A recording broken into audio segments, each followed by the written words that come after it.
Price Lord. நானும் உங்க சந்திப்பில மிகுந்த மகிழ்ச்சி அடைகிறேன். நாள கூட நம்ம லென் டேஸ்க்குள்ளார நம்ம ஸ்டெப் இன் பண்ணியிருக்கோம். நெறைய பேர் வந்து ஃபாஸ்டிங் அந்த மாரி விஷயம்லாம் எப்படி ஃபாஸ்டிங் இருக்கிறது, அதுபோல ஏதாவது புதுசா ஏதாவது ஐடியா இருக்குதா? ஏதாவது இன்னோவேட்டிவா திங்க் பண்ணி அது நமக்கும் பிரயோஜனமா இருக்கணும், மற்றவர்களுக்கும் பிரயோஜனமா இருக்கணும் அப்படின்னு சொல்லிட்டு நெறைய பேர் வந்து யோசிச்சுட்டு இருக்கலாம் இல்லையா?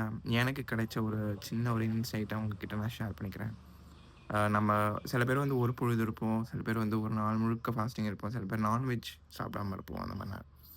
இப்போ நான் ஃபாஸ்டிங் இருக்கிறப்போ மத்தியானத்துக்கு வந்து நான் சாதம் வடிக்கிறாங்க எனக்குன்னா, ஒரு கைப்பிடி அளவுக்கு எனக்கு போதும் அப்டின்ட்டு நான் சாப்பிடுவேன் அப்படின்னு இருக்குன்னா, என்ன பண்ணலான்னா, அந்த கைப்பிடி அரிசி சாதத்த எடுத்து வச்சுருங்க. ஒரு ஒரு ஒரு கவர்ல போட்டு வச்சுருங்க. இது போல வந்து தினமும் தினமும் உங்களுக்கான காரியத்த நீங்க எது எதெல்லாம் வந்து நீங்க விடுறீங்களோ, ஃபார் எக்ஸாம்பிள் உங்களோட டயட்ல நீங்க என்னென்னலாம் சேர்த்துக்கிறீங்களோ, அந்தந்த காரியத்தனா இப்போ வந்து நீங்க மீட் வந்து சேகரிக்க முடியாது. ஸோ, அதுக்கு எவ்வளோ காசு நீங்க செலவு பண்ணீங்களோ, ஒரு வேளைக்கு ஒரு வேள ரூ. 50 நீங்க செலவு பண்றீங்களா, அந்த காச எடுத்து ஓரம் வைங்க. அந்த காசு எடுத்து ஓரங்க. இல்ல மெட்டீரியலா, ரைஸா, பருப்பா, இல்ல ஏதாவது ஒரு காரியம் இந்த மாரி வந்து சேர்த்து வைங்க. 1 வாரத்துக்கு சேர்த்து வச்சு, கரெக்ட்டா வந்து இந்த 1 வாரம் முடிஞ்சதுக்கப்புறம், யாராவது உங்களுக்கு தெரிஞ்ச ஒரு இல்லாதப்பட்ட ஒரு ஜனங்களுக்கு போயிட்டு அந்த காரியத்த குடுத்துட்டு, அவங்களுக்கும் அது ஆசீர்வாதமா இருக்கும் நம்மளோட ஃபாஸ்டிங் வந்து. இன்னொன்னு கடவுள் பார்க்கிறார் சிறுமைப்பட்டவர் மேல் சிந்தையாய் இருக்கிற மனுஷன் பாக்கியவான் அப்படின்னு சொல்லியிருக்காரு. அப்ப நம்மளும் பாக்கியவான்களா தேவனுடைய பார்வைக்கு கருதப்படுவோம். அது எவ்வளோ பெரிய அருமையா இருக்கும் இல்லையா? ஏசப்பா வந்து நம்மள பார்த்து ரொம்ப பாக்கியவான் அப்படின்னு சொல்லிட்டு, நீ வந்து பாக்கியவான் அப்படின்ட்டு அழைக்கிற சத்தத்த நம்ம கேட்கணும்னு தானே ஆசைப்படுறோம்.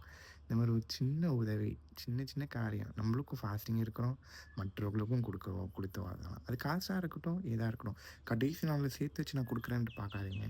ஆனா, ஒரு ஒரு வாரமும், ஒரு ஒரு நாளும் நீங்க எடுத்து வச்சு ப்ரேயர்ஃபுல்லா நான் இன்னைக்கு வந்து காலையில ப்ரேயர் பண்ணிட்டு, அப்பா இந்த ஃபாஸ்டிங் நான் ஸ்டார்ட் பண்றேன். இந்த காரியம் நான் பண்ண போறேன். இந்த பருப்பு, அரிசி எல்லாத்தையும் நான் எடுத்து வைக்க போறேன். இந்த காசு நான்வெஜ்ஜுக்காக நான் சாப்பிடுவேன். இந்த காசு எடுத்து வைக்கிறேன். அப்படின்னு சொல்லிட்டு நீங்க என்ன பண்ணுங்க, காலையிலேயே ஏசப்பா கிட்ட எழுந்து ப்ரேயர் பண்ணணும். இந்த 40 நாள் ப்ரேயர்ல டெடிகேட்டடா இருங்க. நைட்டு முடிக்கிறப்ப, "அப்பா முடிச்சுட்டேன் பாருங்க, எடுத்து வச்சுட்டேன். இந்த காரியம் மற்றவர்களுக்கு உதவும்படிக்கு நீங்க செய்யுங்க. என்னைய ஆசீர்வாதமா மாற்றுங்க ராஜா" அப்படி சொல்லிட்டு ஒரு சின்ன ப்ரேயர் பண்ணிட்டு பண்ணுங்க. இன்னொன்னு, ம் அந்த வாரம் முடியும்போது, அத ஒருத்தவங்க கையில கொண்டு போய் குடுப்பீங்க இல்லையா? அத மாரி ஒரு ஃபீல் இந்த உலகத்தில இருக்கவே இருக்காது. நான் அதுக்கு பின்னாடி அவ்ளோ விஷயங்கள், அவ்ளோ ஃபீலிங்ஸ் இருக்கும். கடவுள் அந்த உண்மையான இருதயத்தை அழைக்கிற தேவனாக இருக்கிறார். மற்றவர்கள் மேல் சிந்தை உள்ளவர்களாக இருங்க. கர்த்தர் உங்களை ஆசீர்வதிப்பார். ஆமென்.